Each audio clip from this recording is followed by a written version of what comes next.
Let's get let's get to the point. Give me 68 right quick. Watch this. This is the main point to identify who the Israelites are today, right? Because we talking about a nation of people. Now I'm gonna read this. I want y'all to tell me who this fits out of all the nations on earth, right? Who does this fit? Read. The book of Deuteronomy, chapter 28, and verse 6 to 8. And the Lord shall bring thee into Egypt again with ships. Now he said the Lord gonna bring, remember who the audience was, the Israelites, right? He said, I'm gonna bring you into Egypt again. Okay, what that word Egypt means? Let's see what that means right quick. Because we're gonna go to the Bible to answer this question. What does that word Egypt mean? Because remember, they just walked out of Egypt. Now he said, wait a minute, I'm gonna bring you into Egypt again with the ships. Watch this, read. The book of Exodus, chapter 20, and verse 2. I am the Lord thy God, which have brought thee out of the land of Egypt, out of the house of bondage. So what does Egypt mean? Just read it. What does it mean? Sis, what does it mean? Read it again. Read it slow. Listen real slow. The book of Exodus, chapter 20, and verse 2. I am the Lord thy God, which have brought thee out of the land of Egypt. I brought thee out of the land of Egypt. Remember, we talking about the word Egypt, right? He said, I brought thee out of the land of Egypt. Read. Out of the house of bondage. What is that? What does Egypt mean?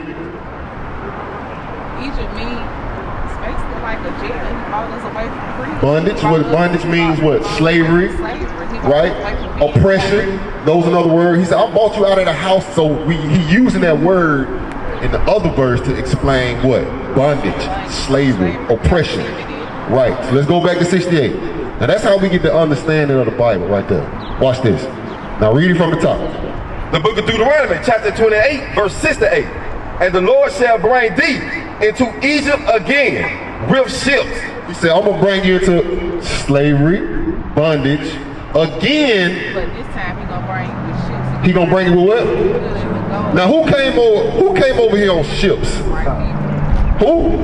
He's saying white people came over here. No. Sister. Who is this right here? These are white people?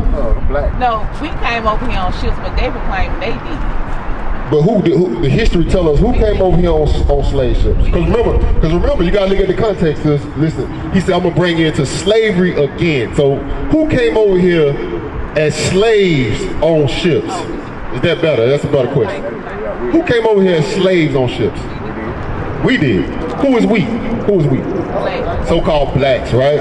So, but in this, we talking about the Israelites. We're talking about the Israelites because it ain't no black American in the Bible. You can't find that in the Bible. Ain't no African American, ain't no black, ain't no Negro, ain't none of that in the Bible. We got to go by our biblical names. Israelites. That's what we got to go by, right? Read. And the Lord shall bring thee into Egypt again with ships, by the way whereof I spake unto thee. Thou shalt see it no more again. And there you shall be sold unto your enemies. Now he said when you get off them slave ships, it gets descriptive. He said when you get off them slave ships, he said you're going to be sold unto your enemies. So when we got on those slave ships, we packed us up on those slave ships. They was like, had us on auction blocks. They was like, Tim, I got this buck, Tim, right here. How much? $100, $200, $300 sold to Mr. Johnson. That's what they did to us. That's a fact. We're not making this up. And he said those people was our what? Enemies. Did he say they was our friends? Enemies. He said they was our enemies. That's right. So-called black people have enemies. We don't even know it. We got enemies.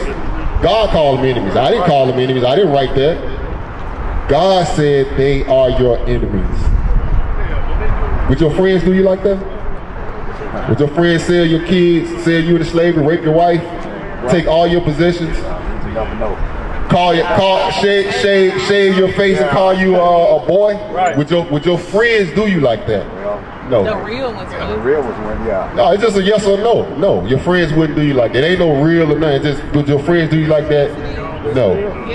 It's just a no question. Yes or no. What I'm saying is, it's just a yes or no question. I don't know. No, your friends would not sell you into slavery. They'll be your enemies. People who you think your friends ain't your friends, they're your enemies. That's what we saying. That's the point. Right.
point Right. that I was saying. Yeah. Right. Yeah. Read. And there ye shall be sold unto your enemies for bondmen A slave man and bondwoman. and slave woman. Because you got to understand, the black woman and the black man, we came into slavery together, right? What's the biggest thing that they tried to break up in the black household? Starting in the 60s all the way to the 70s to the 80s. What was the structure that was broke up in the black community? Having a father and a mother. There it is right there. There it is right there. The black family structure was destroyed. Right. Can't have a black man in the house. We're gonna put you in the projects. You cannot have a man in that house.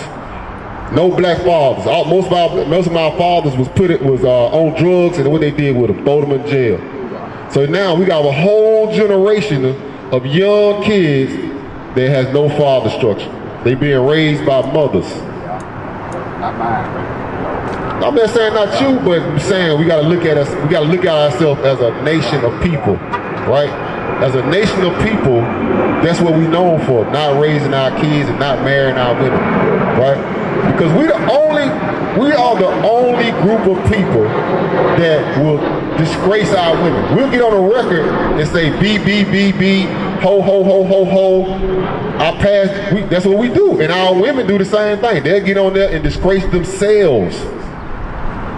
Do any other nation do that? Do you ever see the Chinese women and men making songs about their women?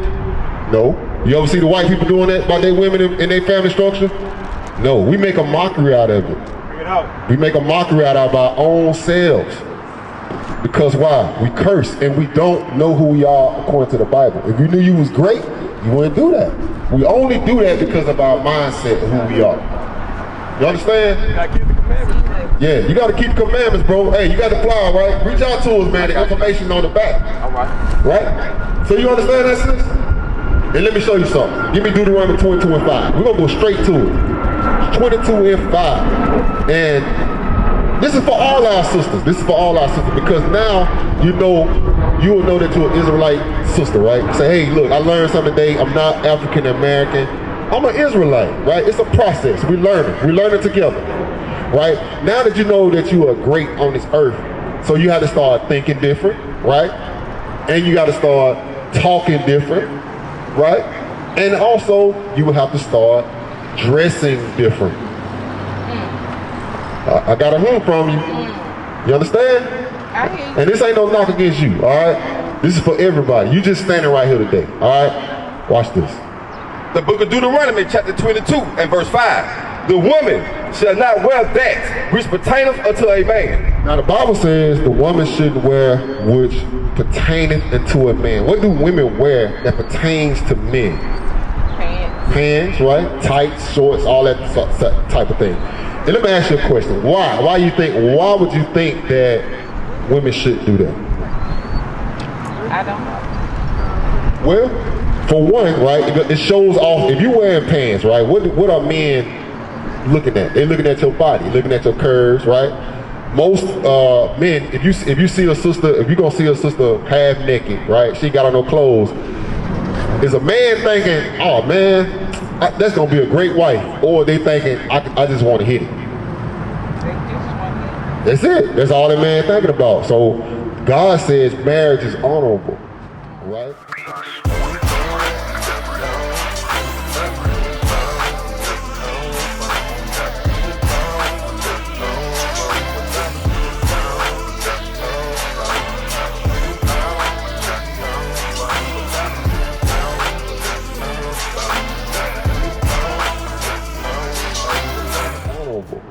Right?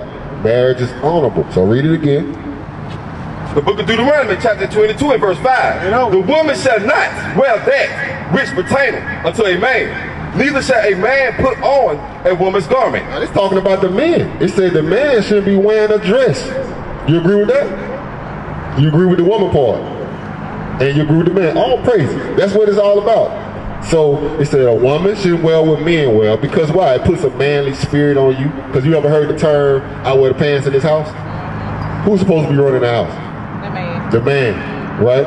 So the woman, she coming in now, she got her tights on, her pants on. It puts a spirit on her as she's in control, or she's running things, right? A woman should conduct herself like that, right? Read it. For all that do so are abomination unto the Lord thy God. So it said, you know, if a man wearing a dress, or is a sister not wearing a dress, it said that you're an abomination to God, right? You're an abomination because you got to understand, back in slavery time, did you ever see your grandmother? I don't know if you remember your grandmother, or back in the 50s and the 60s or the 70s. Our grandmothers, hardly, you never seen them in pants. I don't recall seeing my grandmother in pants. I didn't have a luxury. Okay, but have you ever seen old pictures of your grandmother or anything like that? Most of our grandparents, they had on dress. They was trying to keep us, even during slavery, you never saw the women slaves, they always had on dresses. Right. They never was wearing pants out there. So you got to be like, man, what changed? What happened to now that our women want to show their bodies, put on their pants, right? So in the late 60s, you had the women's movement, right? The white women wanted rights. Who did they go get? They went and got black women. They went and got black women. You can be independent. You don't need a man. That's farthest from the truth.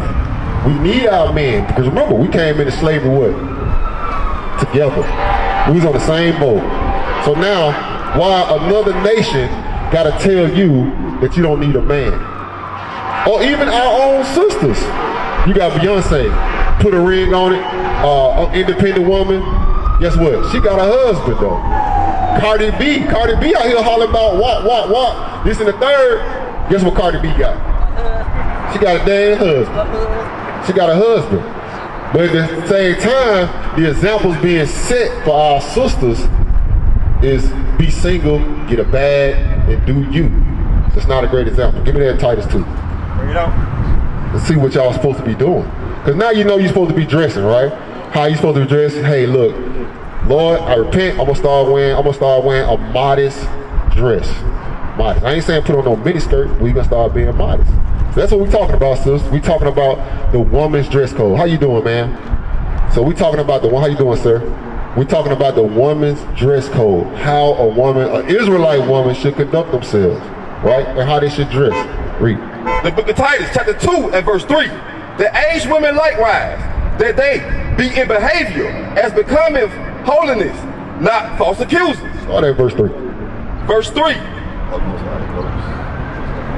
The book of Titus, chapter 2 and verse 3. The aged women likewise, that they be in behavior as becometh holiness, not false accusers. So it say this the aged woman, right? The aged woman likewise. Hey, sir, where you going? This benefit you. This benefit you. Is this your wife? This benefit you. This is benefiting you right here. This is medicine for you, your household right here, bro. What is a nation?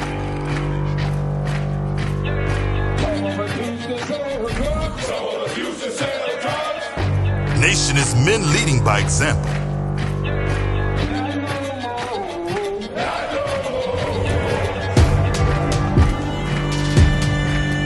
Nation is family.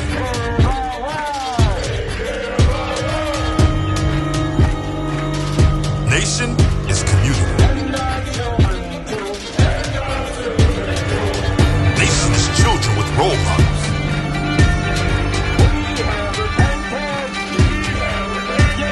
Nation is unity.